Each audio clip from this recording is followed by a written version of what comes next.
बिस्मिल्लाहिर्रहमानिर्रहीम। अस्सलाम वालेकुम वरहमतुल्लाहि वबरकातुह। वालेकुम अस्सलाम वरहमतुल्लाह। हज़रत खैरियत से हैं आप? कैसे मिजाज हैं आपके? अल्हम्दुलिल्लाह अल्हम्दुलिल्लाह। हम आपकी खिदमत में बहुत सारे सवाल लेकर हाजिर हुए हैं, वक्त की बहुत कमी है। एक सवाल ये चल रहा है हजरत के क्या सिफली जादू की एक किस्म है शायद, उस पर भी आप ही फरमाएंगे। क्या सिफली की काट सिफली से हो सकती है या नहीं? लोगों के कुछ अकायद ऐसे हैं कि सिफली की काट सिफली से ही होती है। नहीं, वो तो लोगों के अकायद क्या हैं, जो लोग बेचारे इन चीज़ों से वाकिफ नहीं है, एक भ्रम बना रखा है जी आमलीन हजरात ने। जी जी। वो असल में क्या है कि उनको मकसद देखिए, सबसे ज्यादा अगर मरीज को आदमी डरा सकता है तो वो लफ्ज जादू से डरा सकता है। बेशक। और जादू एक ऐसी चीज है, अगर ये मरीज के दिमाग में ये चीज बैठ गई कि तेरे ऊपर जादू है, अगर उसको छींक आएगी तो सोचेगा जादू की वजह से आई। जी सर में दर्द होगा तो सोचेगा कि यार ये जादू की वजह से हुआ। जी। पेट में दर्द हुआ तो वो सोचेगा कि ये जादू की वजह से हुआ। दिमाग पर बैठने वाली बात। हाँ, दिमाग पे बैठने वाली बात है। फिर जो भी काम हो, वो सुबह से लेकर रात तक जो भी अगर उसके ऊपर कोई परेशानी आती है, चाहे वो सेहत से मुतालिक है, चाहे कारोबार से मुतालिक है, या किसी रिश्तेदार से मुतालिक है, किसी से झगड़ा हो गया, घर में किसी से झगड़ा हो गया, बीवी से झगड़ा हो गया, तो उसके दिमाग में यार ये जादू की वजह से हो रहा। बच्चा बीमार हो गया तो ये जादू की वजह से हो रहा। मतलब गर्जे के ये चीज, क्योंकि उसके दिमाग में ऐसा वहम और ऐसा डर बिठा दिया जाता है कि उसका दिमाग किसी और तरफ चलता ही नहीं। वो सिर्फ ये सोचता है कि ये जो भी काम अब दुनिया में मेरे साथ अगर बुरा हो रहा है तो वो सिर्फ और सिर्फ जादू की वजह से हो रहा है। ये एक ऐसी चीज है। अब रही बात जादू की कार्ड जादू से, अब उसमें क्या होता है कि जब तक वो 1000 5000 का सामान नहीं मंगाएंगे, बेशक। तो जब तक के क्या होता है कि जिसे कहते हैं ना नफ्सियाती इलाज, बिल्कुल। तो जब तक मरीज को तशफ़ी नहीं होती, मरीज ये सोचता है यार आपने जादू की काट करनी है, तो आपने सामान मंगाया, तो उसको लगेगा कि हाँ यार कुछ सामान मंगाया तो यकीनन अब मेरी काट होगी, यकीनन काम हो हाँ जाएगा। अब मेरा काम हो जाएगा। वो कहते हैं ना कि आप अगर किसी डॉक्टर के पास जाएं और वो बेचारा आपको सस्ते में 100 150 रुपए में 200 रुपए में दवा दे दे, तो आपको लगेगा यार ये तो ऐसे ही है। आप जाएं, बाहर बैठे 1 घंटा इंतजार करें, 2000 रुपए डॉक्टर की फीस दें, भले ही वो आपको वो दवा लिख के दो मेडिकल पे, जैसे जो सबसे सस्ती होती है डिस्प्रिन जी, मशहूर और आम। मशहूर और आम, चाहे वो लिख कर दे दे, जी।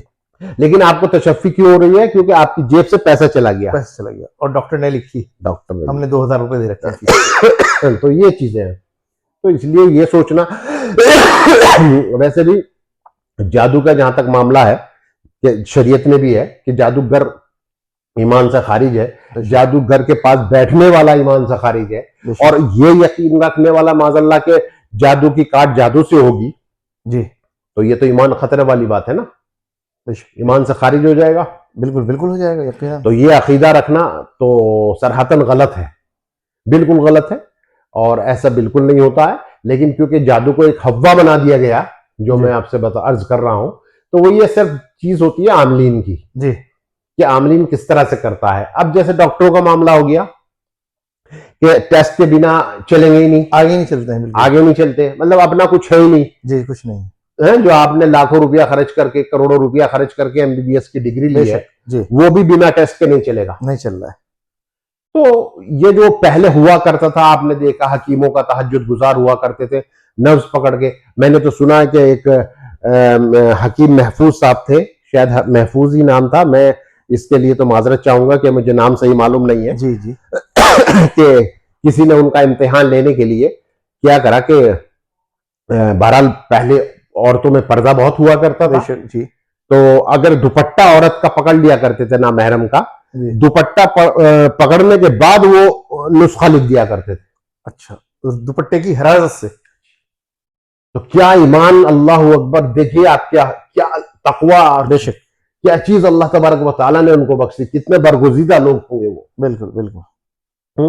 फिर किसी ने इम्तिहान लिया कि वो भैंस के गले में दुपट्टा बांध के उनके हाथ में पकड़ा दिया जी, तो उन्होंने वही लिख दिया जो उसकी जरूरत नुस्खा, जो जरूरत थी, वो बिनोले वगैरह।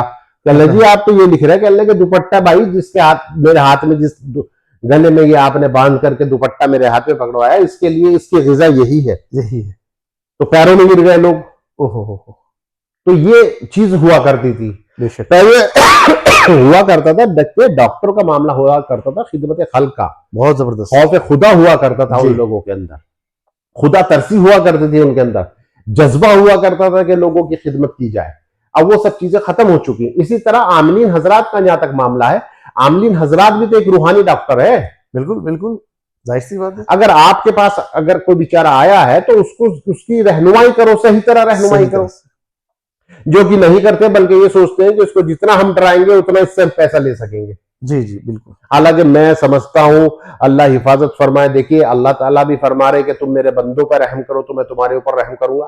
तो अगर तुम किसी को नुकसान पहुंचा रहे हो, डरा करके उनसे पैसा लेने की कोशिश कर रहे हो, तो तुम्हारा क्या हश्र होना है? बहुत खराब। तुम्हारी औलाद कैसे पैरों से चल जाएगी? नहीं चलेगी। है? अरे दूसरों की हिफाजत करोगे तो अल्लाह तुम्हारी हिफाजत करेगा, तुम जी दूसरों को नुकसान पहुंचाओगे तो तुम्हें भी नुकसान होगा। बेशक। तो एक ये है। चीज ये और पूछनी थी हजरत उसके अंदर, कि जादू के अंदर ये सबसे ऊपर की चीज है क्या सिफली? नहीं, सिफली से मुराद होता है गैरुल्लाह के जरिए से इलाज करना, जी जी। उसको सिफली कहते हैं।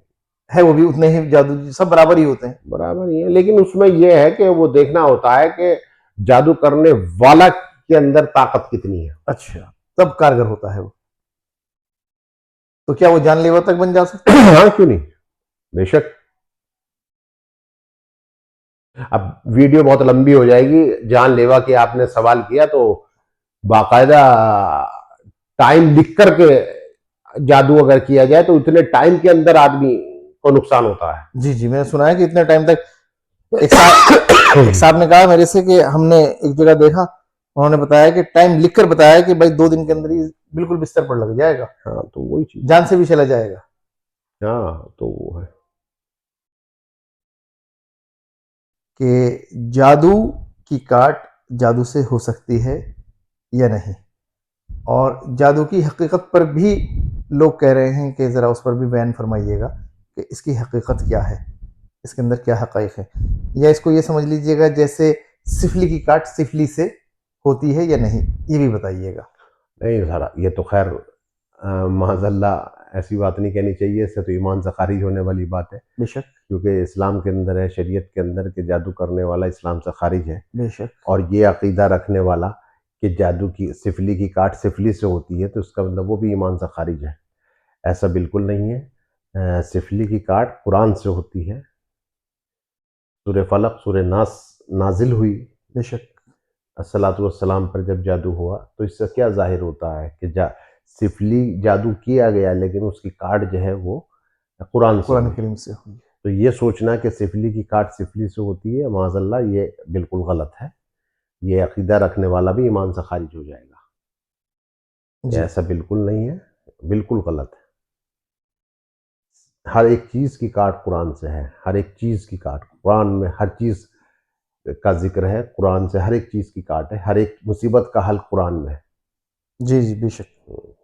तो अब इससे अंदाज़ा होगा इंशाअल्लाह लोगों को, और उनके अकायद भी दुरुस्त होंगे, जैसे कि आपने इसका जवाब फरमाया है कि कुरान करीम जो है वो पूरा एक इंसान के लिए शिफा है। हाँ, बेशक बेशक बेशक बेशक। देखिए कुरान से बाहर कुछ नहीं है। जो कुछ है दुनिया और आखिरत, अगर आपको दोनों चीज़ें हासिल करनी है तो कुरान को अपना लीजिए। बेशक। कुरान से बढ़ के कुछ नहीं है, कुछ नहीं है, कुछ नहीं है। यह मौजज़ा है अल्लाह की तरफ से, की किताब है अल्लाह की। तो इसमें ये सोचना सराहतन गलत है, और अल्लाह माफ़ करे, वो ईमान से खारिज होने वाली बात है कि अगर ये किसी और चीज़ को फ़ौक़ियत दी जाए कुरान के ऊपर। ज़ाहिर सी बात है, इसका मतलब ये तो पूरे खसारे की बात है। हाँ, कुरान से बढ़ के कुछ नहीं है, सब कुछ कुरान में है। बेहतर, ठीक। बिस्मिल्लाहिर्रहमानिर्रहीम, अस्सलाम वालेकुम वरहमतुल्लाहि वबरकातुहू। वालेकुम अस्सलाम वरहमतुल्लाह। हज़रत, एक आदमी बीमार होता है, उसको डॉक्टर के पास भी ले जाते हैं, उसके बाद भी उसको सेहतयाबी नहीं होती है। उसके बाद फिर उसको लोग मशवरा देते हैं भाई आमिल के पास ले जाइए, तो आमिल हजरात के पास भी ले जाते हैं।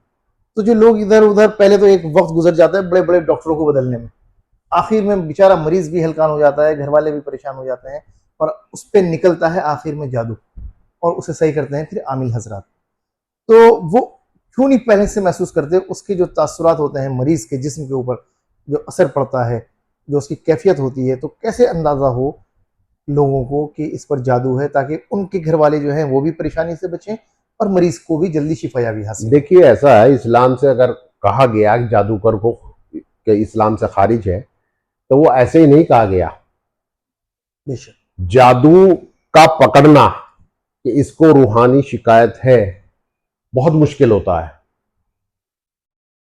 जैसे सही। जिन्नात की दुश्मनी से पनाह मांगी है कि अल्लाह ताला बस अपनी पनाह में अपनी रखे, पनाह में। इसी तरीके से जादू के की किस्म को पकड़ना, उसकी जादू की किस किस्म का जादू किया गया, किस नौइयत का जादू किया, किस चीज पे जादू किया, उसको पकड़ना बहुत मुश्किल होता है। और आजकल के एतबार से कि जैसे ये इल्मुल आदात, खास करके आजकल तो इल्मुल आदात के जरिए ज्यादा चल रहा है। ज्यादा चल रहा है, इसमें तो नामुमकिनात में से है पकड़ना। अब मैंने जैसे ये पुतले की मिसाल मैं आपको बता रहा हूं जी जी। कि पुतला बना के अगर आपका दफन कर दिया, बेशक जी। इल्मुल आदात का जो आमिल है वो कैसे बता पाएगा? वो तो नहीं बता पाएगा। नहीं बता पाएगा, सिर्फ लफाजियत करेगा, जबानी जमा खर्च, इसके अलावा कुछ नहीं है। इल्मुल आदात के आमिल का तो वही कागज के कागज पर ही महदूद रह जाता है मेरे ख्याल से। जी। वो बड़ी मेहनत करके बस तारीख और ये बता नहीं तो सकता है। आजकल तो कसीर तादाद में ऐसे ही आमिल हो रहे हैं। ऐसे ही हो रहा है भाई। और दूसरा क्या है कि आप पहना हुआ कपड़ा लेके जाओ, वो कपड़ा नापता है कि जी कपड़ा लंबा हो जाएगा, चलिए मैंने मान लिया। मैं आपसे ही पूछना चाहता हूं कि आपके पास कपड़ा आया, मिसाल के तौर पे 5 बालिश का था, पढ़ाई की, वो 6 बालिश हो गया, बढ़ गया। जी जी। अब जादू आ गया। अब मिसाल के तौर पे जादू अगर हो गया तो अब किस किस्म का जादू किया गया है? सही बात है। ये माइकलाल वो आमिल कैसे बताएगा? मुझे ये बताएगा। वो नहीं बता सकता। कपड़ा छोटा बड़ा तो वो दिखा सकता है, बता सकता है। बिल्कुल, ये तो माहिरे फन आदमी ही। देखिए मैं फिर आपसे बता रहा हूं, बार बार मैं इस बात को कहूंगा, अगर आपके पास वाकतन जिन्नात है तो आप अमलियात करें, नहीं तो सिवाय दुनिया और आखिरत खराब करने के बेकार अलावा और कुछ नहीं है। बेशक बेशक। मैं ये बात अर्ज कर दूं हजरत आपसे कि आपकी सारी गुफ्तगू के दरमियान मुझे ये 2 अल्फाज बहुत ज़बरदस्त लगते हैं, दिल और दिमाग को ये टच करते हैं कि वाक़तन अगर किसी के पास जिन्नात हैं, हाजरात हैं, तो वो इस लाइन में आए, वरना वाक़तन 2 लोगों की ज़िंदगी नहीं, पता नहीं कितने लोगों की ज़िंदगी तबाह कर रहा है वो, खुद उस फैमिली की और अपने बच्चों का भी वो मुस्तकबिल ज़ाय कर रहा है। अब असल में क्या हो गया, मैं आपसे बात बताऊं, अक्सर मैं बहुत ही माजरत के साथ ये लफ्ज कहना चाहूंगा जी। मस्जिदों में इमाम है, बेशक। अब गांव में देहात में कहीं भी इमाम साहब है, वो नमाज पढ़ा रहे। जी जी। तो जब इमाम की बहरहाल अल्लाह तबारक व तआला ने एक मनसब रखा है, एक औहदा है, इमाम का एक मुकाम है, अब लोग उनको देखते हैं बहुत अकीदत की नजर से। बेशक बेशक। अब क्या होता है किसी का बच्चा बीमार हुआ, कुछ हुआ, या घर में किसी फर्द को बीमारी हुई, कुछ हुआ, अरे मस्जिद के इमाम साहब को बुला लो जी। अब इमाम साहब ये कहे कि भाई मेरे से कुछ नहीं आता, मैं इसमें कुछ नहीं कर सकता, तो वो उनकी तौहीन है। बिल्कुल। जबकि हकीकत यह है, दयानतदारी अगर इमाम साहब के अंदर है और खौफ खुदा अगर इमाम साहब के है तो साफ तौर पे मना कर दे। जी जी। पहले जुमले में वो हक पर है, बरी जिम्मा हो जाएंगे। जी जी।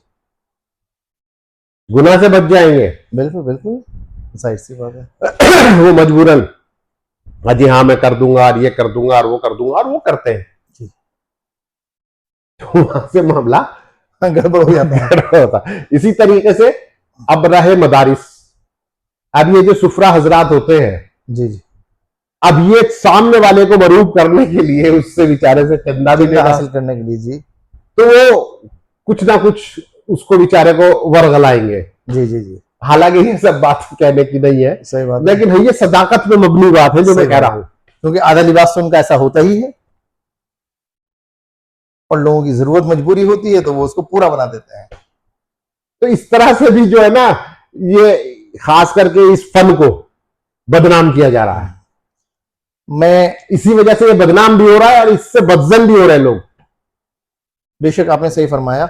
मैं आपसे एक और अर्ज करना ये चाह रहा था कि एक आमिल साहब से मुलाकात हुई कई साल पहले। उन्होंने बताया कि एक ऐसा मेंढक लेकर आओ जो मेंढकी के ऊपर बैठा हो।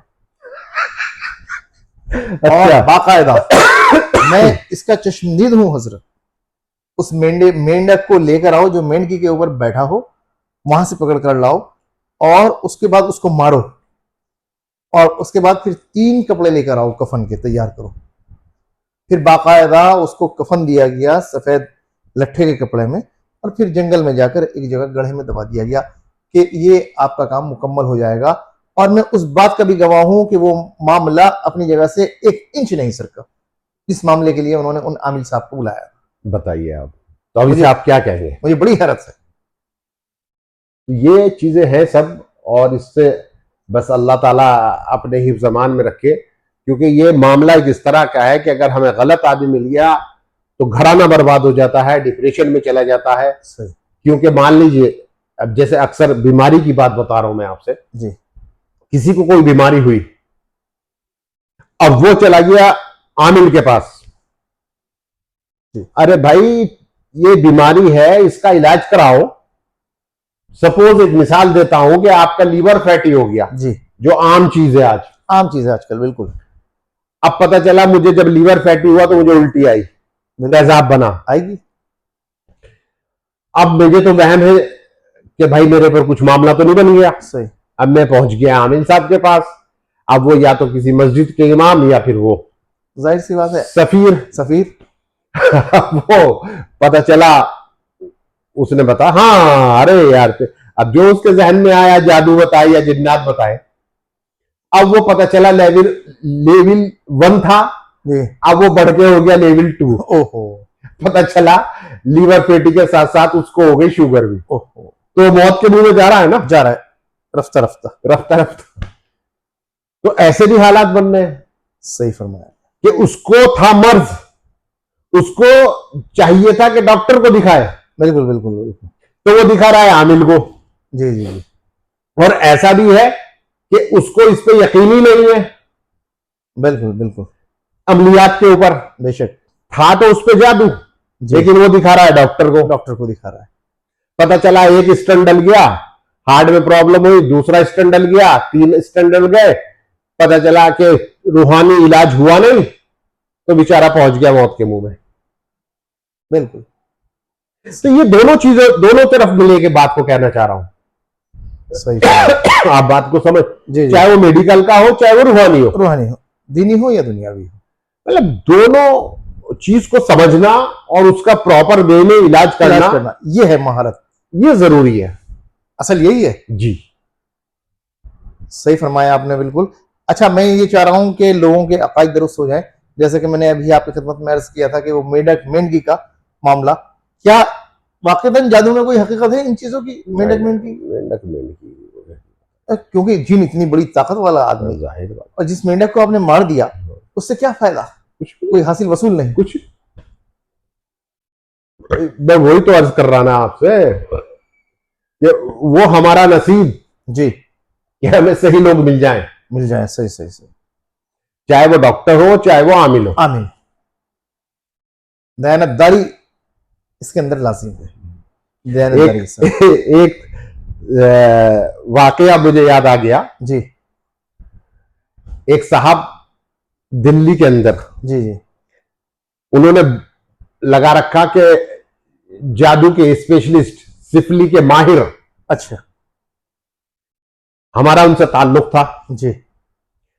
अब हम उनके यहां चले गए। अब जब हम चले गए उनके यहां, तो बहरहाल वो बातचीत होने लगी। उसके बाद उनके पास एक मरीज आ गया जी। अब हमारा ताल्लुक इस तरह का था कि हम तो बोल नहीं सकते थे कुछ, बिल्कुल भी नहीं, सही बात है। आपको बताता हूं मैं, देखिए बहुत गहरी बात बताने जा रहा हूं आपको। जी जी। और मैं दरखास्त करूंगा अगर कोई वीडियो देखने वालों से भी कि इस बात को गौर से सुने। खुशबू एक ऐसी चीज है, बेशक, या इतर जो लगाते हैं जी, कि अगर आप इसको कहीं पे लगाएंगे और आग दिखाएंगे तो वो जलेगा, बिल्कुल धुआं उठेगा, उसमें धुआं उठेगा। उसने किया क्या कि वो जो मरीज थे जी,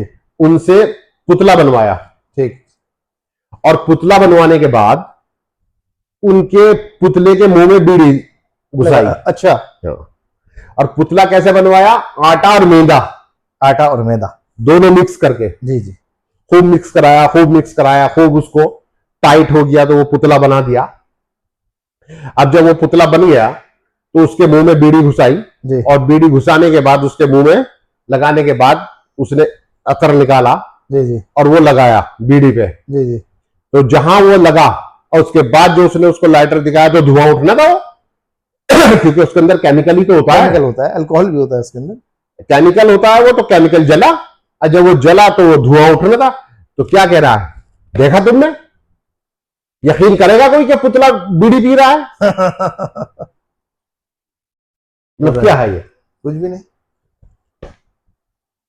फिर उसने वो पगड़ निकाला, रुमाल बांध रखा था, उसके इतने बड़े बड़े बाल। जी, मैं तो उसको देख के ताज्जुब में हो गया। कहने लगे मैं सरदार भी बन जाता हूं, अच्छा बस, मैं गुरुद्वारे में भी जाता हूं, ओहो, और मैं मुसलमान भी बन जाता हूं।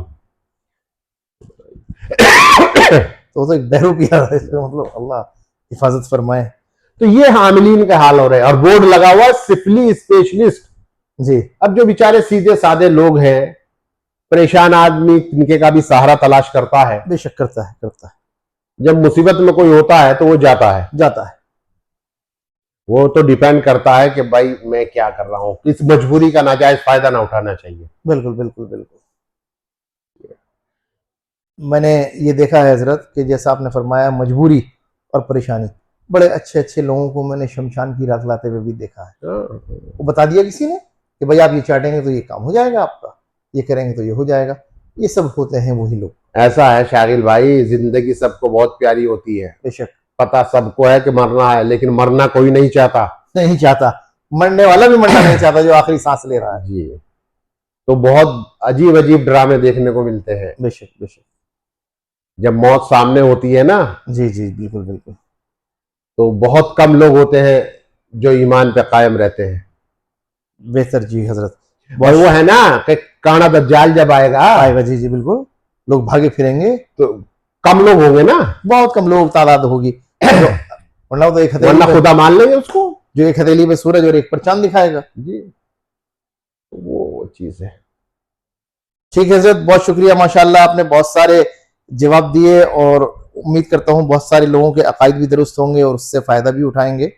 इंशाल्लाह जल्दी फिर मुलाकात होती है आपसे। अस्सलाम वालेकुम। अस्सलाम वालेकुम व रहमतुल्लाहि व बरकातहू। वालेकुम अस्सलाम व रहमतुल्लाह। कैसे मिजाज हैं हजरत, आप खैरियत से हैं? जी अल्हम्दुलिल्लाह। हजरत हाजिर हुए हैं आपकी खिदमत में सवाल लेकर रूहानी कायनात के ताल्लुक़ से, कि दिवाली के मौके पर जो जादू जिन्नात का सिलसिला एक सर चढ़कर बोलता है, इसके अंदर क्या हकीकत है, और शयातीनी जो ताकतें क़ुव्वतें हैं, क्या वाक़ईतन उनमें इजाफा हो जाता है उनकी ताकतों में? ये फरमाइए।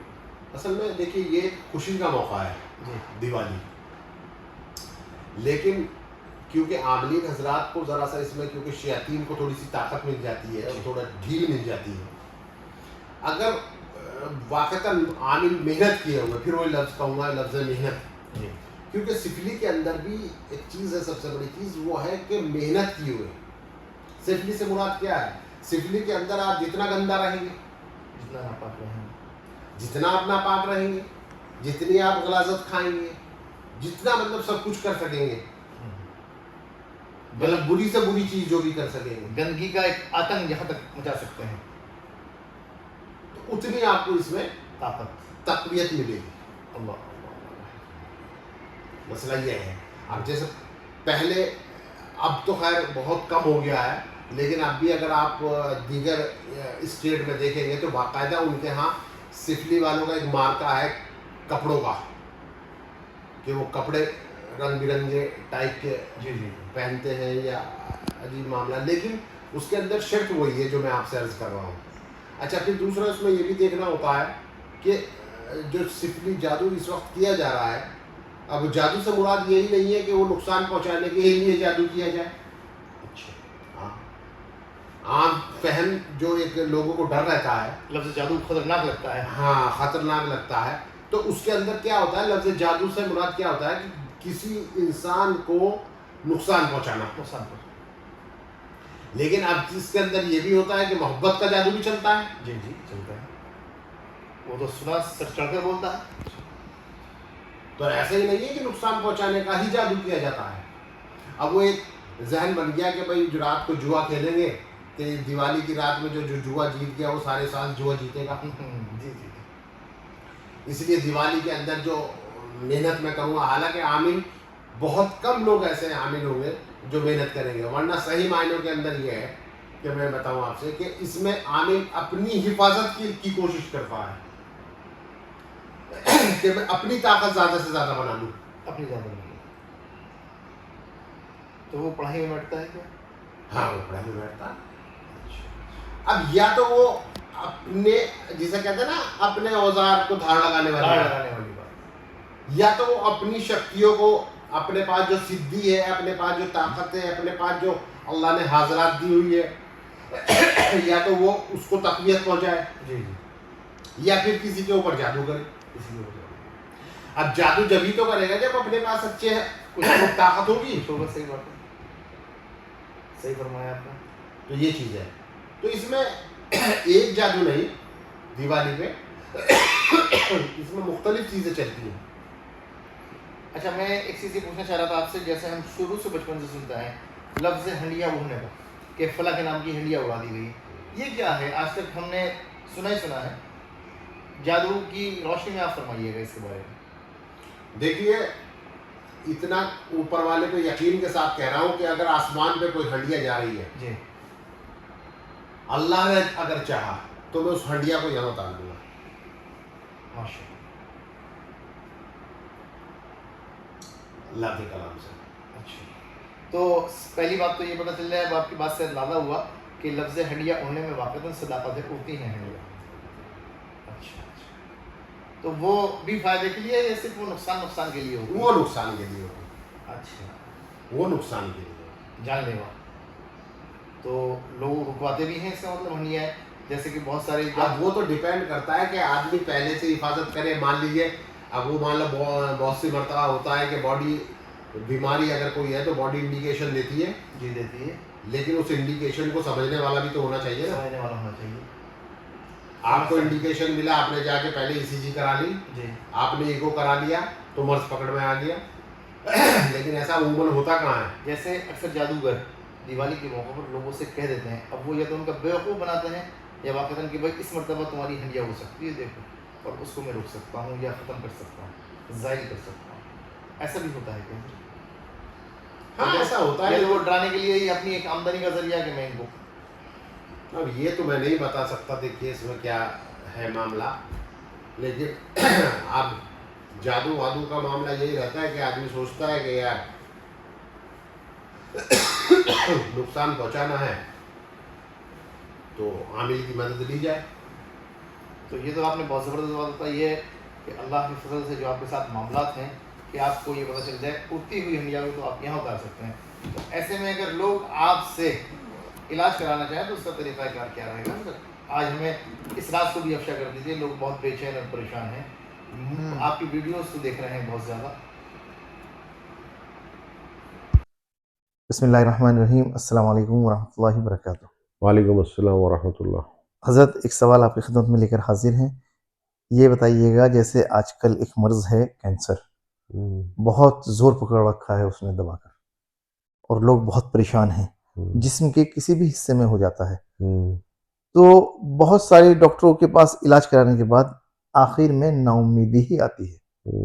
तो उसमें जो फिर आमिल हजरात के पास मरीजों को लेकर जाया जाता है आखिरी दर्जे में, तो क्या कैंसर के लिए आमिल हजरात कुछ कर सकते हैं उस मर्ज में, और या पहले लाना चाहिए आमिल हजरात के पास? इस पर रोशनी डालिएगा हजरत। असल में इसमें यह है कि बहुत सी मर्तबा ऐसा होता है कि ये खदशा होता है कि जादू की वजह से तो कैंसर नहीं बना जी, और ये बात बिल्कुल साफ है कि मैं आपसे ये चैलेंज के साथ कह सकता हूं ये बात कि अगर किसी के ऊपर जादू है जी, आप उसका डॉक्टरी दुनिया में कहीं इलाज करा लें, जब तक रूहानी इलाज नहीं होगा जी, दवा असर नहीं करेगी। जब तक रूहानी इलाज नहीं होगा। अगर जादू है, अगर जादू है तो दवा पानी पानी हो जाएगी। हाँ, मतलब जो एक प्रॉपर वे में इम्यूनिटी पावर जो है वो खत्म कर देता है जादू। जादू खत्म कर देता है जी। आप दवाओं से उसको रिकवर करने की कोशिश करेंगे, लेकिन अगर जादू बरकरार है, अब ये फिर वही बात आएगी कि जादू की किस्म जी, कि किस नौइयत का जादू किया गया है। अगर किसी का पुतला मदफून किया गया है, जी, अब जैसे आपका नाम है शागिल उस्मानी, बेशक, अब अगर मैंने ये आपका पुतला बनाया, जी, ठीक, अब इसके ऊपर जो मुझे भेंट देनी है, जो भी मैंने अमल कर रखा है जी, आपको नुकसान पहुंचाने के लिए, जी, मैं इस पे सब कुछ करूंगा। ठीक, अब ये मैंने दफन कर दिया, जी, ये कहीं दबा दिया मैंने, बिल्कुल, ठीक। अब जब ये दब गया, अब शागिल उस्मानी ये बन गए, जी, बिल्कुल, अब जब इसको मैं अजियत पहुंचाऊंगा तो वो जैसे मोबाइल के अंदर रेज आ रही है जी, जी, कि नेटवर्क चले गए, सेम इसी तरीके से ये पुतला काम करेगा। कनेक्टिविटी हो जाएगी मेरी और इसकी, यहां से जो रेस चलेगी जादू के जरिए, जादू के जरिए, शयातीन के जरिए, शैतान के जरिए, वो पहुंचेगी आपकी बॉडी पर, वो मेरे जिस्म पर असर करेगी। वो आपके जिस्म पर असर करेगी। अब मैंने आपको दवाएं देनी शुरू कर दी, जी, डॉक्टर के पास आप गए, डॉक्टर ने दवाएं दी, सब कुछ, बिल्कुल, लेकिन साथ में इसको भी तो जायल कराना पड़ेगा। पहले तो यही है, जड़ तो यही है। क्योंकि अगर आपके कहीं जख्म हो गया, आपने बैंडेज कराई जी, और उसके ऊपर आपने दोबारा से चोट लग गई, फिर तो जख्म तो हरा हो गया ना, जख्म पे तो जख्म एक टाइम वो आएगा कि वो नासूर बन जाएगा, बिल्कुल बन जाएगा। दवा असर नहीं करेगी। बैंडेज आप कितनी भी कराएं, जब ताजा जख्म हो रहा है, हर बार जी, चोट लग रही है, तो हरा रहेगा ना, बिल्कुल हरा रहेगा, ताजा रहेगा जख्म, बिल्कुल जी, तो वो भर नहीं सकता। तो इसी तरीके से जब तक ये जायल नहीं होगा, तब तक कोई इलाज जब तक रूहानी जिस्मानी इलाज कामयाब नहीं होगा, इसलिए दोनों को पैरेलल चलना पड़ेगा। जी, अच्छा, पहले इसको जायल कराएं, फिर जिस्मानी इलाज करें, क्योंकि इसके साइड इफेक्ट ये होंगे कि आपके बॉडी को डैमेज करेगा। बिल्कुल, बिल्कुल। जब आपने फरमाया कि उसकी रेस जो है आपके जिस्म के ऊपर हाँ, काम करती है, तो यकीनन वो सारा वही होता है, पूरा जोर लगता है वहां से जी जी, जादू का। तो इसमें हजरत ये बताइएगा कि जो लोग टेस्ट कराते हैं अपना, और जब इस मर्ज का इलाज कराते हैं तो बड़े बड़े अस्पतालों में जाते हैं और वहाँ बड़े बड़े टेस्ट होते हैं और टेस्ट बिल्कुल सही आते हैं। मैं आपको बताता हूं, डॉक्टरी बात तो आप कर रहे हैं जी, मेरे एक बहुत खास मिलने वाले, जी, उनकी वालदा के पित्ते के अंदर वो थी पथरी, जी, एज ज्यादा थी। डॉक्टरों ने ये कहा कि अगर हमने ऑपरेशन किया तो ऑपरेशन थिएटर के अंदर ही डेथ हो जाएगी, ओह, क्योंकि वीकनेस इतनी है, बॉडी जो है संभाल नहीं पाएगी। लेकिन फिर कहूंगा हर फैसले ऊपर वाले के यहां होते हैं। बेशक, उन्होंने मेरे से पूछा, मैंने अपना थोड़ा सा, जो ऊपर वाले ने मुझे थोड़ा बहुत इल्म दिया है उसके मुताबिक मैंने देखा और मैंने कहा कि आप ऑपरेशन कराएं, ऊपर वाले ने चाहा तो कामयाबी मिलेगी। ऑपरेशन कराया, कामयाबी मिली। तो डॉक्टर का काम है मेहनत करना, जी, बिल्कुल, शिफा देना ना देना ये ऊपर वाले का काम है। बेशक, बेशक। अगर दवाओं से लोग ठीक हो जाया करते तो फिर कोई मरा ही ना करता दुनिया कोई में। मना ही ना करता, सही बात है, तो कोई तो ताकत है जो इस निजाम को चला रही है। बेशक, अब वो आपको नजर नहीं आ रही है तो आप उस पर यकीन करें या ना करें, लेकिन वो तो है, जिसको कुदरत कहते हैं। जिसको कुदरत कहते हैं, बेशक, बेशक। तो इसी तरीके से जादू का जहां तक मामला है, वो डिपेंड फिर वही है कि करता है कि किस नियत से जादू किया जा रहा है, किस बॉडी पे अटैक किया जा रहा है। और अगर कैंसर की शक्ल बन गई है तो बहुत सी बार जादू अगर होता है तो रिपोर्ट्स भी क्लियर नहीं आती, बिल्कुल नहीं आती, हाँ, ये मैं तजुर्बे की बात बता रहा हूं आपसे। सही, क्योंकि पता नहीं कितने मरीज ऐसे हैं जो मेरे पास आते हैं कि जी हमने रिपोर्ट कराई है, नॉर्मल है, मैंने इलाज किया मैंने इलाज के बाद उनसे कहा कि अब आप रिपोर्ट्स कराएं, तो मर्ज सामने आया। जी, जी, तो ये है, वो डिपेंड फिर वही बात है कि करता है कि अगर रूहानी शिकायत है, पहले तो रूहानी शिकायत को पकड़ना जी, और फिर इसका उसका प्रॉपर वे में इलाज होना, वो है बहुत जरूरी। फिर देखिए आमिलीन का मामला भी ऐसा है, एक तो यह है कि किसी डॉक्टर ने एमबीबीएस कर लिया, जी, वो हो गया फिजिशियन। बिल्कुल। एक ये कि आपने एमबीबीएस करने के बाद किसी स्पेशल उस पे, जैसे लंग्स के स्पेशल होते हैं, जी। स्पेशलिस्ट अलग होते हैं, स्पेशलिस्ट हो गए, हार्ट के स्पेशलिस्ट अलग अलग होते होते हैं। हैं। तो इसी तरीके से आमिल जो है ना आमिल ये देखना पड़ता है सबसे पहले कि इसको किस चीज पे उबूर हासिल है।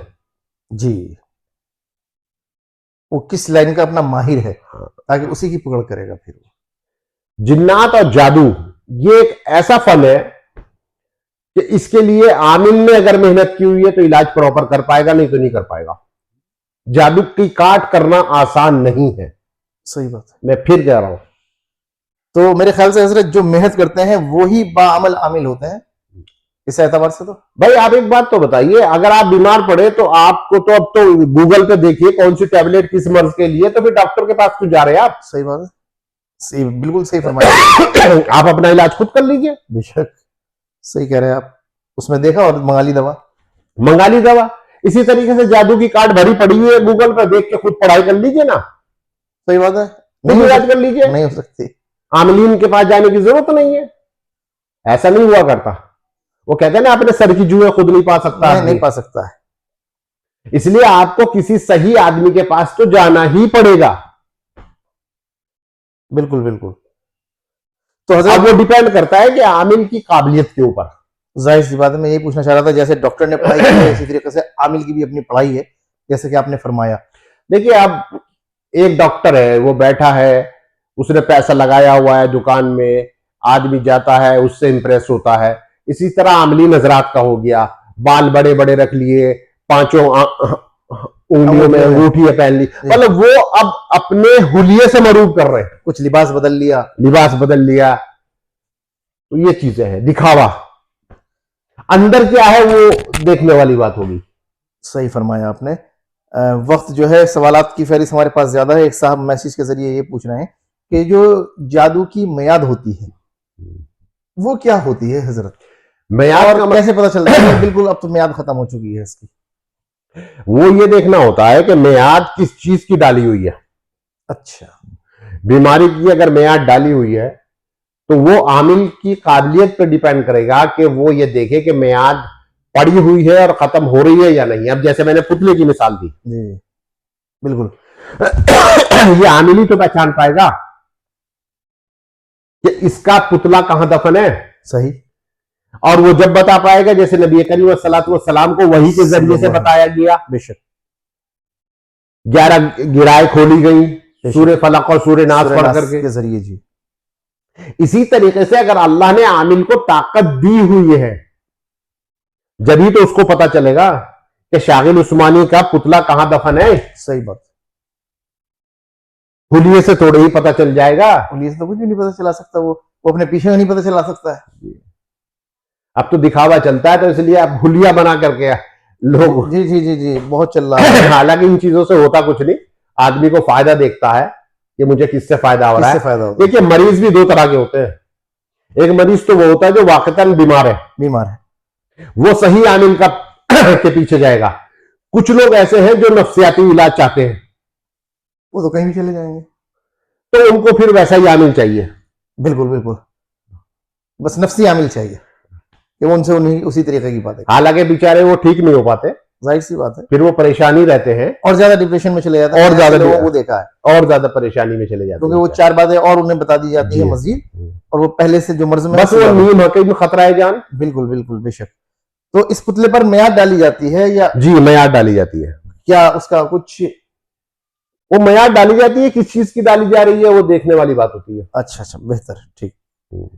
बिस्मिल्लाहिर्रहमानिर्रहीम, अस्सलाम वालेकुम वरहमतुल्लाहि वबरकातुहू। वालेकुम अस्सलाम वरहमतुल्लाह। कैसे मिजाज मुबारक हैं हज़रत आपके, खैरियत से हैं? अल्हम्दुलिल्लाह। कहाँ नज़ला हो रहा है भाई? अल्लाह ताला आपको सेहत आफियत के साथ रखे, लंबी उम्र के साथ रखे।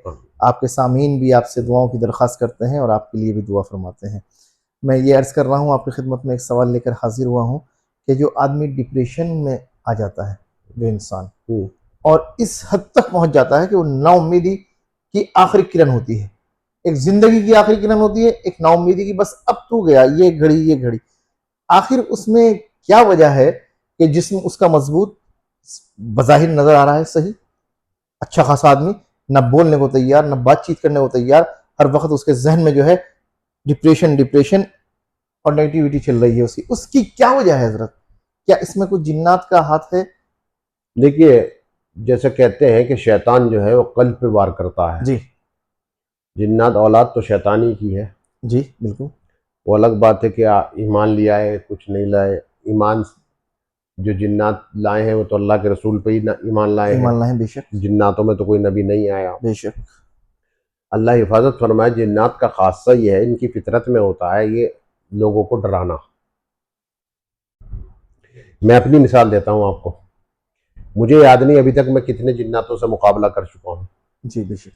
हाशा वकल्ला, मतलब मैं आपको कसम खा के बता रहा हूँ कि मैं अगर सफर में हूँ, जी जी और देखिए इनकी बारीकी देखिए आप और इनकी चालाकी देखिए आप। जी इनका मकसद है आपको नुकसान पहुंचाना। या तो मैं नमाज पढ़ रहा हूं या मैं खाना खा रहा हूं, जी एकदम से मुझे धमकी देंगे, कहने लगे हाँ हाँ हाँ खा लो खाना, वो तो तुम्हारे लड़के का एक्सीडेंट कर दिया। बाखुदा मैं कसम खा के कह रहा हूं, वल्लाही लजीम, खाना छोड़ के सबसे पहले दिमाग जाता है फोन उठा के घर फोन करके खैरियत मालूम करूं। बेशक बेशक। ये इनकी हरकत होती है इस तरह की। आप घर में हैं, घर से कोई गया, मतलब हर सवाल जहन में जो आएगा जो बात आएगी वो नेगेटिव आएगी। नेगेटिव आएगी। सोच आपकी ऐसी बना देंगे ये कि अगर आपके सर में दर्द हुआ तो आपके दिमाग में ये नहीं आएगा सर में दर्द हो गया या नजले से हो गया होगा या किसी वजह से हो गया, दवा खा लो ना। अरे यार कहीं ऐसा तो नहीं मेरा बीपी हाई हो गया, कहीं ऐसा तो नहीं मुझे ब्रेन हेमरेज हो जाए। अच्छा। मतलब आपको इस हद तक परेशान कर देंगे कि आप मजबूर हो जाएंगे कि उठ के डॉक्टर के पास जाके अपना बीपी चेक कराएं। बिल्कुल। देखने वाला आपको समझेगा कि यार ये आदमी तो पागल हो गया। जाहिर सी बात, वही कैफियत आ जाती है सामने। अब वो तो वो जाने ना, उसके औसान खत्म, जिसके औसान खत्म हो गए वो पागल हो गया। पागल से मुराद क्या है? सोचने समझने की सलाहियत जिसकी खत्म हो गई तो वो पागल कहलाएगा। तो ये हालात जिन्नात ये स्टेज देते हैं, ये डराते हैं एक तरह से। जी। जैसे आप फरमा रहे थे खाने से मुताल्लिक तो आपने फरमाया, फिर जैसे आप नमाज पढ़ने के लिए तो उसमें क्या कैफियत? बस वही चीज। हाँ, नियत बांध रखी नमाज की। अच्छा। उधर तो एक्सीडेंट कर दिया। अच्छा। मतलब तुम्हारे करीबी चीज, मतलब तुम्हारे लड़के का, तुम्हारी बीवी का, तुम्हारे मतलब जिससे भी आप मुतासिर हो सकते हैं। चार दिल ये चाहता है कि नियत तोड़ के पहले फोन कर ले आदमी। वो डालते हैं ना दिल पे। उनका मकसद ये है कि दीन की तरफ से लगा हुआ है, इसको इधर करें, दीन से हटाएं। जी। और नहीं, परेशान करना मकसद होता है। नियत टूटेगी, बार बार आदमी बददिल होता है। आपने देखा होगा, मेरे सामने 1000 मिसालें हैं और मैं खुद उनके इलाज कर चुका कि जिनके जो आमिल थे, जो आमलीन हजरात हैं, मतलब मैं नाम तक बता सकता हूं जो कि मैं मुनासिब नहीं समझता बताना इस वक्त। जी जी। आमलीन हजरात की औलादे परेशान है। अल्लाहुम्मा खैर, अल्लाहुम्मा खैर, अल्लाहुम्मा हाफिजना। वजह क्या है? नौसिखिया जो अभी मैंने मिसाल दिया आपको कि मस्जिद के अंदर कोई इमाम है बेचारा झाड़ फूक कर रहा है। अरे बेवकूफ इंसान, तू झाड़ फूक तो कर रहा है इज्जत की खातिर तू, लेकिन ये नहीं देख रहा कि कल को ये मुसीबत जब तेरे गले पड़ेगी तो फिर क्या होगा। बेशक। पहले अपनी हिफाजत जरूरी है भाई। आप सामने वाले पे जब अटैक करोगे, जब दूसरा तुम्हारे पर अटैक करेगा तो तुम अपना डिफेंस कैसे करोगे? सही बात है, इतनी ताकत होनी चाहिए। इतनी ताकत होनी चाहिए। तो जब आप जिन्नात अगर किसी के ऊपर है या जादू किसी के ऊपर, अगर आप उसको छेड़ रहे हैं और वो हमला आपके ऊपर होगा, किसी की बला अगर आपके ऊपर आएगी तो आप उससे कैसे बचेंगे? सही बात है। तो पहले अपनी हिफाजत का तो इंतजाम कर लो। उसके लिए मेहनत दरकार है। मैंने कई घराने ऐसे देखे हैं कि जिनके माँ बाप अमलियात करते थे, उनके मरने के बाद उनकी औलाद परेशान है। कितने घरों का इलाज मैंने किया है। बेशक। आमलीन हजरात के घर का इलाज आपने किया है? जी, आमलीन हजरात के घर का इलाज कह रहा हूं मैं। माशाअल्लाह माशाअल्लाह, तो बड़ी सादत की बात है। क्योंकि हिफाजत की नहीं, इलाज कर लिया, थोड़ा से पैसों के खातिर इलाज किया, वो सारी मुसीबतें घर में आ गई तो वो बीवी मुतासिर, बच्चे मुतासिर। बेशक। ताकत इतनी है नहीं। सही बात है, सही फरमाया आपने। तो ये जो शयातीन और जिन्नात की जो हरकत और सकनात होती हैं, तो इसका मतलब सबसे पहले वो दिल और दिमाग पर हमला करती है, दिल और इसी से दिमाग, आदमी कमजोर होता है, उससे आदमी डिप्रेशन में जाता है। डिप्रेशन में चला जाता है। फिर दूसरी चीज, घर में अल्लाह हिफाजत फरमाए, औलाद नाफरमान हो जाना, जी, बच्चों का पढ़ाई में दिल ना लगना, बीवी के साथ लड़ाई झगड़े होना, घर में सुकून ना होना। तो बाहर की तो आदमी लड़ाई बर्दाश्त कर लेता है, बाहर की तो मुसीबतों को बर्दाश्त कर लेता है, लेकिन घर में अगर सुकून हो और घर में अगर मुसीबतें और परेशानी है तो वो उसके लिए सबसे बड़ा अजाब का सबब है। उससे फिर क्या होता है कि कारोबार मुतासिर होना शुरू हो जाता है, सेहत मुतासिर होती है तो कारोबार मुतासिर होता है। जाहिर सी बात है, से है सब कुछ। अब आप क्या करेंगे, डिप्रेशन में आप डॉक्टर के पास जाएंगे, डॉक्टर क्या करेगा, सिवाय नींद की गोली के अलावा आपको कुछ नहीं देगा। और खतरनाक, और खतरनाक, तो वैसे ही चलता फिरता सोता था। जब से ये कोविड का मामला बना उसके बाद अगर आप सर्वे करें तो हिंदुस्तान का हर तीसरा आदमी डिप्रेशन में है। बिल्कुल बिल्कुल, हालात को देखते हुए कारोबार, जिन इसके अंदर काफी हद तक 50% तो हालात है, 50% जिन्नात का भी इसमें अमल दखल होता है। अमल दखल होता है। देखिए, एक औलाद अगर हमारे पैदा होती है तो 9 औलाद एक वक्त में जिन्नात के पैदा होती है। जी जी। अगर आप आसमान से एक सुई भी फेंकेंगे तो किसी ना किसी जिन्नात के ऊपर गिरेगी वो। सही, इतनी तादाद है इनकी, इतनी तादाद जिन्नात की है दुनिया में। तो फिर कैसे बचा जा सकता है? तो इसका मतलब जो पुराने लोग कहा करते थे कि भाई शाम हो जाए दरवाजा बंद कर दें, छत पर खुले बाल औरतें ना, लड़कियां ना घूमें, छोटे बच्चों के कपड़े उठा लें, तो वाकई इस पर असर होता होगा जब उनका गुजर होता। जाहिर बात है, आज आप देखिए ना कितनी परेशानी है, बहुत परेशानी है।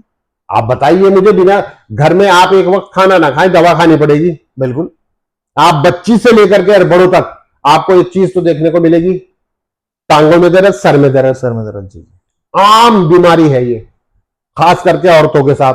जी, उसमें कोई खास वजह? 100% जिन्नात का असर होता है उसमें। अब पर्दे का जिन्नात परेशान करते हैं, जाहिर सी बात है, उसकी वजह से होता है वो। अब पर्दे का इतना एहतमाम नहीं रहा, बेहयाई भी जरा उरूज पर है, तो इस वजह से बस अब लोग समझते नहीं है, मॉडर्नाइज हो गई सब चीजें, तो नाउजुबिल्लाह मिन जालिक, अब तो अल्लाह पे भी यकीन लोगों को कमी हो गया है। अल्लाह ताला रहम फरमाए ऐसे लोगों पर। तो वो जो आखिरी डिप्रेशन की जो वो होती है उसकी स्टेज, उससे बचने का भी कोई हल है हजरत? बहुत लोग हैं, काफी परसेंट, ज्यादा तादाद है ऐसे लोगों की। नहीं, अब उसमें वही चीज है ना, देखिए जिन्नात अगर किसी के ऊपर आएगा तो भी वो डिप्रेशन में जाएगा, क्योंकि उसकी जिन्नात का खासा है जिन्नात जब बॉडी के अंदर सराहियत करेगा जी, 2-3 चीजें डैमेज होती हैं, दिमाग, जी, दिल, जी, और पेट। यही पूरा जिस्म है। खुश्की आ जाएगी पेट में, कब्ज की शिकायत हो जाएगी आपको जी, हार्ट बीट तेज हो जाएगी, दर्द ठहर जाएगा, डर लगने लगेगा अननेसेसरी। जी, जी, अब उसमें आदमी डॉक्टर के पास जाएगा, डॉक्टर बोलेगा टेंशन में है। अरे भाई टेंशन किसको नहीं है, पैदा होने वाले बच्चों को भी टेंशन है, बच्चों को भी टेंशन है, वो भी रोता वही पैदा होता है फिर। तो टेंशन की तो बात यह है कि आदमी जब से जवान हुआ, जब से जिम्मेदारी संभाली, तब से लेके मरने तक टेंशन ही रहती है। अब उसका मतलब यह है कि वो डिप्रेशन में जो जा रहा है, ये तो बाकायदगी से एक मर्ज है ना। जी जी जी। अब ये मर्ज किस वजह से हुआ है वो देखने वाली बात होती है। लेकिन मेरा मानना क्या है, मैं तजुर्बे की बात बता रहा हूं अपने, कि उसके अंदर 50% जिन्नात का हाथ होता है। अच्छा, डिप्रेशन में 50%। तो वो आखिरी दर्जे से भी अगर उसका सही इलाज हो जाए सही आमिल के पास, तो सही दुरुस्त हो जाएगा। हाँ, ऐसे बहुत सारे लोग हैं, और जो हमारी वीडियो देखेंगे इंशाल्लाह और जो देखते हैं तो बहुत बड़ी तादाद उनके साथ ऐसी लगी हुई है जो इस तरह के इस नहज पर पहुंच चुके हैं। तो उम्मीद रखता हूँ इंशाल्लाह कि जैसा आपने फरमाया कि अच्छे आमिल हजरात से अगर वो ताल्लुक रखें तो सही हो सकते हैं। हाँ, नहीं, बहरहाल अब इस पर गौर और फिक्र करने वाली भी तो बात है ना। जी बेशक। तो इसमें गौर और फिक्र इस तरीके से किया जाए कि हाँ भाई पहले आमिल हजरात को भी दिखाएं। हाँ, इसमें अगर आदमी थोड़ा सा भी बाशऊर है तो अभी मेरे पास एक मरीज आया, मतलब उसकी मैं आपको बात बताता हूँ। उसका कहना यह है कि मेरी गाड़ी के अंदर 4 लोग बैठे थे जी मेरे दोस्त मेरा बराबर में बैठा था, 2 लोग पीछे बैठे थे। जी। सबको सामने ट्रक नजर आया, एक मुझे ट्रक नजर नहीं आया अल्लाह। और उसने ट्रक में घुसा दी ओहो। गाड़ी पीछे से। जी कहने जी मैं परेशान, तो ये क्या है, तो ये बलाएं है ना। आप एक चीज मैं आपको बताता हूं, जी मैंने किया है रायचूर के अंदर इलाज। जी। अक्सर कुछ जगहों पे आप देखो एक्सीडेंट रोजाना होते हैं। मुसलसल होते हैं, बहुत सारी जगह हैं कि यहाँ तो आम बात है, अक्सर जमानों पे सुनता हूँ मैं लोगों की। एक जगह कर्नाटक के अंदर, मतलब मैं आपको बताऊं कि रायचूर के अंदर एक चौराहा ऐसा है कि वहां रोजाना एक्सीडेंट होते थे। वो मेरे पास आए तो उसका हाथ टूटा हुआ था, जी फ्रैक्चर था हाथ में। आके कहने लगा कि रायचूर वाले गवाही देंगे मेरी इस बात को सुन के माशाल्लाह। कि उसका हाथ टूटा हुआ था। मैंने कहा भाई ये क्या हुआ? कह रहे जी मैं अच्छा खासा जा रहा था, मुझे पता नहीं कि गाड़ी कैसे गिर गई। अल्लाह। मतलब उसका कहना यह है कि मुझे खुद नहीं मालूम कि हुआ क्या मुझे, और मेरा हाथ टूट गया। 7 शयातीन थी वहां, 7 हवाएं थी वहां। ओहो। अब बताइए उनका क्या काम था? उन्हें खुशी मिल रही थी लोगों को गिरा करके, उनको मार करके। गिरा करके मार के। किसी का हाथ टूट रहा है, किसी का सर फट रहा है, किसी की टांग। तो हजरत जैसे आप फरमा रहे थे कि वो उनको वहाँ गिराकर खुशी होती है बहुत ज़्यादा, तो ये इसका मतलब ऐसे ही मजाक करते हैं जैसे हम इंसान एक दूसरे से ऐसे तफरी करते हैं, उसे बहला फुसला कर या कुछ और, तो ये उनका मजाक होता है? इतना जान लेवा? बस जानने में मजाक होता है उनके। ओहो। तो इस तरीके के चौराहों पर मैंने फिर इलाज किया वहां पर। इलाज करने के बाद फिर मैंने उनको पकड़ा, अल्हम्दुलिल्लाह उसके बाद से एक्सीडेंट होना बंद हुआ। माशाअल्लाह। ऐसे तो अल्लाह ताला ने बहुत काम लिए मेरे से इस तरह के। तो जी क्योंकि मेरे पास कुछ चीज़ें, देखिए हर इंसान के अंदर, दुनिया में कोई भी मखलूक हो, अल्लाह का कोई भी बंदा हो, हर एक के अंदर अल्लाह तबारक व ताला ने एक चीज़ रखी है खुदादाद, जिसको कहते हैं गॉड गिफ्टेड। जी बिल्कुल बिल्कुल। सलाहियत देता है अल्लाह ताला। बेशक। अब वो डिपेंड करता है उस आदमी पे कि वो उसको कैच करे कि मेरे अंदर क्या सलाहियत है, और अगर वो उसको उजागर करेगा तो सुबह इंशाल्लाह वो उसमें नाम कमाएगा, क्योंकि वो चीज़ खुदादाद है उसके पास। खुदादाद है, और जो खुदादाद चीज़ होती है वो अनमोल होती है, अनमोल होती है, उसकी कोई कीमत नहीं होती। ये काम मैं फिर कह रहा हूँ आपसे कि इतना अजीम काम, यही उसकी कुदरत है कि वो चाहे तो नाअहल को बादशाह बना दे, बेशक, और चाहे तो बासलाहियत को गुमनाम कर दे। जी बेशक, ये उसकी कुदरत है। सही फरमाया आपने। तो मुझ जैसे इंसान से अल्लाह ये वो काम ले रहा है कि आज अल्लाह का लाख लाख बहुत बड़ा मेरे पर इनाम है। 2 चीज़ें अल्लाह तबारक व तआला ने मुझे ऐसी बख्शी हैं, क्योंकि अल्लाह तबारक व तआला अगर किसी को कोई नेमत दे तो उसका शुक्र अदा करना चाहिए, आवाम के अंदर भी, तन्हाई में भी। तो आज अल्लाह का मेरे पास सबसे बड़ा इनाम क्या है कि एक तो ये जो मैं फाल खोलता हूँ जी, ये मुझे मेरे बड़ों से मिली है, माशाअल्लाह। कि 10 में से कम 8 बातें ऐसी हैं जो अगर मैं बता दूं तो सुबह इंशाल्लाह कटेगी नहीं। माशाअल्लाह। एक चीज़ तो ये अल्लाह ने मुझे बख्शी है, और दूसरा ये कि जैसे मैं पानी बताता हूँ कर्नाटक में, जैसे मैंने आपसे बताया, जी जी, तो ये कुछ चीज़ें अल्लाह का मेरे पर बहुत बहुत बड़ा इनाम है। तीसरा ये कि अल्लाह तबारक व तआला ने मुझे जो सबसे बड़ी नेमत दी है कि जिन्नात और जादू का इलाज, जी, इसमें उसका बहुत बड़ा करम है मेरे ऊपर, बारी ताला का बहुत बड़ा एहसान है कि इसमें अल्लाह तबारक व तआला ने बहुत अजीम काम मुझसे दे रहा है। बेशक बेशक बेशक। क्योंकि मेरा भी 1-2 मरतबा इत्तफाक़ हुआ है आपके साथ जाने का, तो वहाँ भी देखा मैंने, तो वाक़तन शिफा हासिल हुई है अल्हम्दुलिल्लाह। ये तो मैं भी महसूस करता हूँ। नहीं, अल्लाह ने ये बड़ों से मुझे ये चीज़ मिली है, तो ये जो अल्लाह तबारक व तआला ने ये मखलूक मुझे दी है, बेशक, तो इन्होंने कुल्लमा की कसम खा के मेरे बड़ों से ये कहा कि मैं तुम्हारी औलाद और औलाद की हिफाजत करूँगा।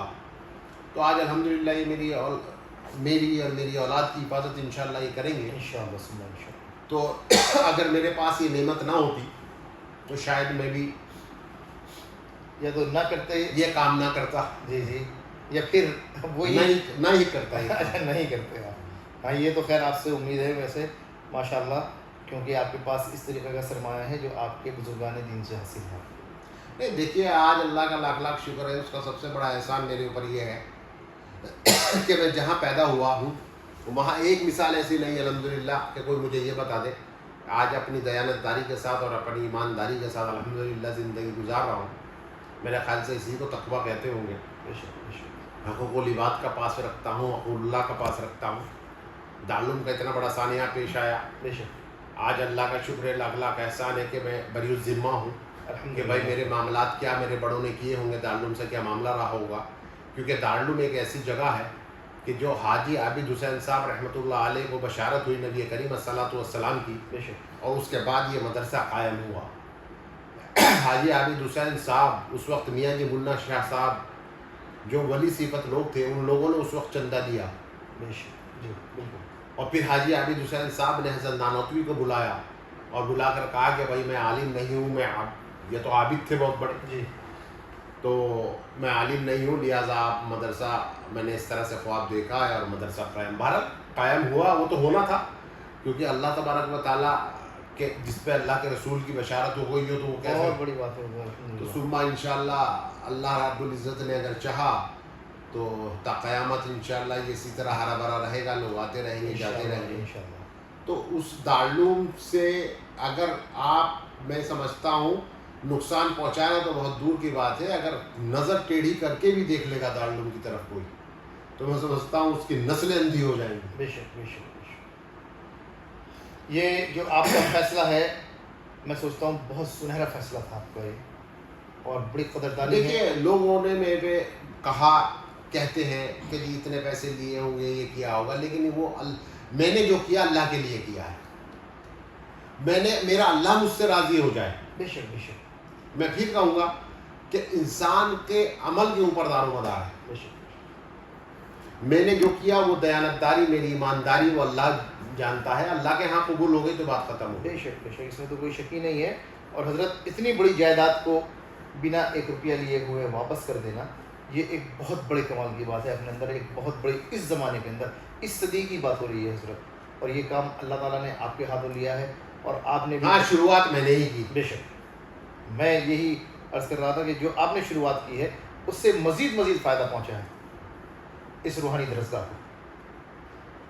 बस ये अल्लाह के काम लेने की बात है, उसकी रज़ा शामिल हाल रहे तो बस सब कुछ है। और मैंने जो भी किया रज़ा इलाही की अल्लाह के लिए किया, उसकी रज़ा के लिए किया। और जैसा आपने फरमाया उन लोगों के बारे में जो कहते थे भाई ये किया वो किया, ये पैसे लिए, ये वो लोग थे जो आपसे कह रहे थे कि आप हमें कब्जा दे दो, हमसे पैसे ले लो। ये वो लोग थे। आपने उनकी मनमानी नहीं होनी थी, उनकी मंशा के मुताबिक काम नहीं हुआ। बकौल आपके कि आपने अपने रब से इजाज़त ली, उसका फ़ैसला किया, 2 रकात पढ़ी, सलात हाजा पढ़ी है, इस्तिखारा किया है, उसके बाद आपने जो है जिसकी अमानत है कि मैं अपने बड़ों को सुकून के साथ कब्रों में देखना चाहता हूँ। हाँ, ये मेरा यकीन है। और बस बहरहाल अल्लाह तबारक व तआला का डर वो ज़रूरी है और वो हर कहीं ईमान वाले के दिल में होना चाहिए। ये जो आपका सुनहरा फैसला है, उसके साथ साथ जो 2 अल्फाज और मैं सुनता हूँ आपकी ज़बान से अक्सर, वो भी बड़े सुनहरे अल्फाज होते हैं कि भाई देखिए, मैं अपनी औलाद की वजह से अपनी गर्दन पर कोई बोझ लेकर नहीं जाना चाहता हूँ। ये मेरे बड़ों ने मुझे सिखाया है। रिज़्क़ हलाल ज़रूरी है, मिलना तो उतना ही है जितना अल्लाह ने नसीब में लिख दिया, लेकिन बहरहाल कोशिश यही करे आदमी के दयानतदारी के साथ ज़िंदगी गुजार दे बेशक। तो बेहतर है। क्योंकि हर चीज़ अल्लाह के हाथ में है। इज़्ज़त, दौलत, शोहरत, सब कुछ अल्लाह के हाथ में है। कितने पैसे वाले लोग हैं आज उन्हें खाना नसीब नहीं है। बेशक। पैसे से आप सेहत नहीं खरीद सकते। नहीं खरीद सकते। पैसा बहुत कुछ है, सब कुछ नहीं है। सब कुछ नहीं है। बहुत कुछ है, बहुत कुछ है, लेकिन सब कुछ नहीं सब है। कुछ नहीं है। बेशक, सही फरमाया आपने। तो इसलिए दुनिया में रहना है तो ठीक है, दुनियादारी करो, लेकिन खौफ खुदा भी रखो, जाना वही है। बेशक। तो मैं एक चीज़ ये पूछ रहा था हज़रत, हम फिर वापस वहीं पहुँचते हैं। इस तरीके से तो हमारे शहर में भी अक्सर चौराहे होते हैं, तो यकीनन इस तरीके की बलाएँ और हवाएं जो हैं चौराहों पर होती हैं। क्या इससे बचने की कुछ तदबीर आप बता सकते हैं कि घर से निकलते हुए आदमी कुछ ऐसे कलमात पढ़े? देखिए, उसमें सबसे बड़ी चीज़, एक तो कोशिश इंसान को ये करनी चाहिए कि मैं बावजूद रहूँ। जी बेहतर ये है कि आदमी बावजूद रहे। जी।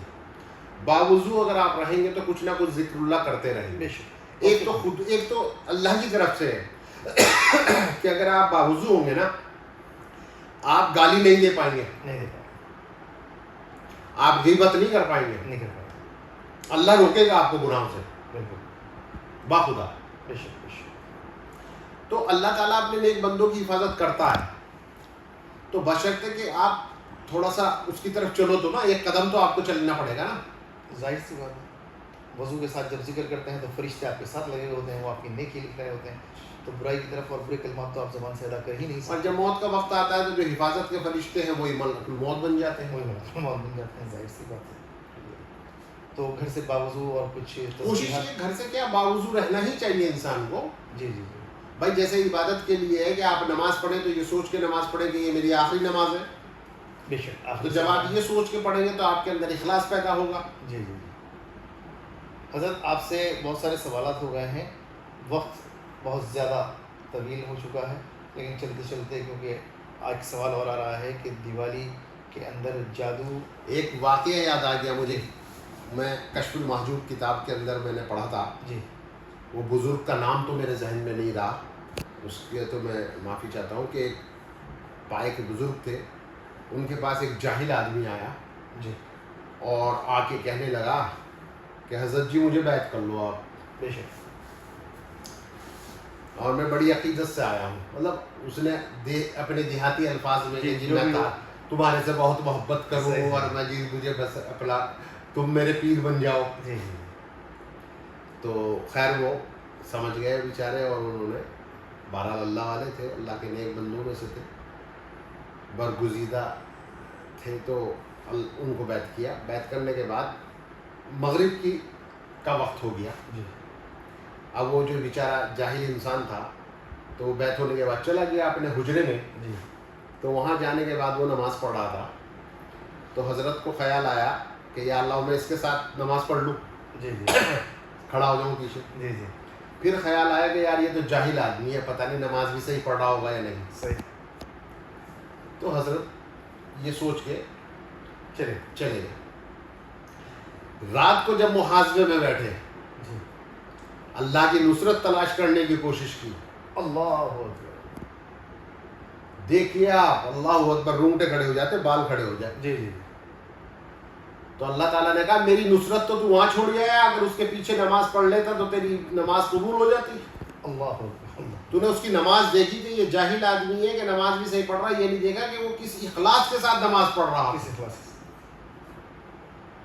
बेशक। तो अल्लाह के यहाँ लिहाज इखलास का भी रखा जाएगा बिल्कुल बिल्कुल बिल्कुल कि इखलास कितना है। बिल्कुल बिल्कुल सही बात है। हर काम में दुनिया इतनी सांसें हैं ना, इतने रास्ते हैं अल्लाह की तरफ जाने के। बेशक सही बात है, बिल्कुल बिल्कुल। कोई भी रास्ता पकड़ ले आप, लेकिन इखलास के साथ। जी, दौलत दे के भी अल्लाह तबारक व तआला ने आजमाया है, जी जी, सेहत देकर भी आजमाया है। बेशक, ये वो चीज़ है। इसमें कोई शक नहीं है, आपने बिल्कुल तो इखलास बहुत बड़ी चीज़ है। बहुत बड़ी चीज़ है इस्लाम, इखलास। और इखलास ही पर ही दारुल मदार है जी। इब्तिदाअन भी इन्नमल अमालु बिन्नियात कहा गया है कि नियत पर ही दारुल मदार है। नियत पे ही दारो।